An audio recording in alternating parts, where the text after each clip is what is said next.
हजारों साल पहले जब पूरी दुनिया अंधकार में थी, तब भी एक नाम गूंज रहा था, ओम नमः शिवाय। रात का समय था। एक साधु हिमालय की गुफा में ध्यान कर रहा था। तभी उसकी आंखों के सामने एक अद्भुत दृश्य प्रकट हुआ। भारत से हजारों किलोमीटर दूर बर्फीले देशों में, रेगिस्तानों में, समुद्र के पार द्वीपों में हर जगह एक ही नाम गूंज रहा था, ओम नमः शिवाय। साधु ने आश्चर्य से कहा, क्या महादेव केवल भारत में ही नहीं, पूरी दुनिया में पूजे जाते हैं? और तभी शुरू हुई विदेशों में बसे शिव मंदिरों की अद्भुत यात्रा। कहा जाता है कि प्राचीन समय में मक्का में भी शिवलिंग के चिन्ह पाए गए। कुछ विद्वानों का मानना है कि वहां प्राचीन शिव उपासना के प्रमाण मौजूद थे। हजारों साल पहले व्यापारी और साधु दूर दूर देशों तक जाते थे।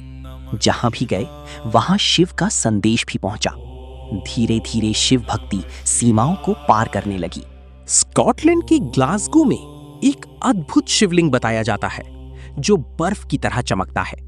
कहते हैं जब वहां के लोगों ने पहली बार ओम नमः शिवाय सुना, तो मंदिर में ऐसी शांति छा गई कि लोग भावुक हो उठे।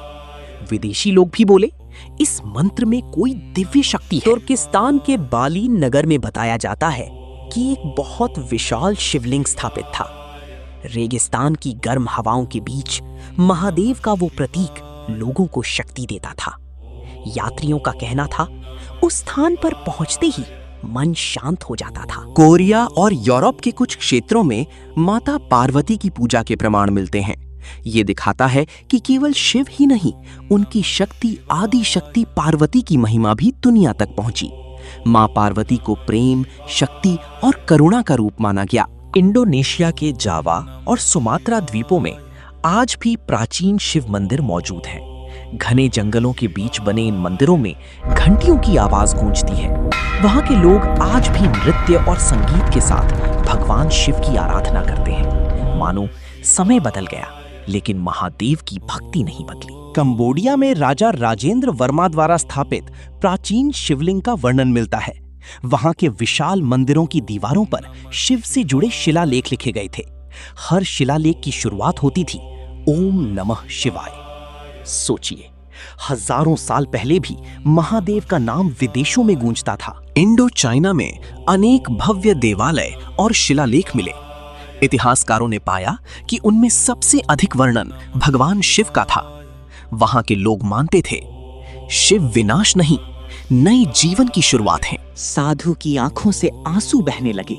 उसने आकाश की ओर देखकर कहा, हे महादेव, आप केवल भारत के देव नहीं, पूरी सृष्टि के देव हैं। तभी आसमान में बिजली चमकी और हर दिशा से एक ही ध्वनि आने लगी। दोस्तों, महादेव की भक्ति किसी देश, भाषा या सीमा में बंधी नहीं है। जहां सत्य है, जहां शांति है, जहां प्रेम है, वहां शिव है। अगर आप भी महादेव के भक्त हैं तो कमेंट में जरूर लिखें, हर हर महादेव। और ऐसी ही अद्भुत शिव कथाओं के लिए चैनल को सब्सक्राइब जरूर करें।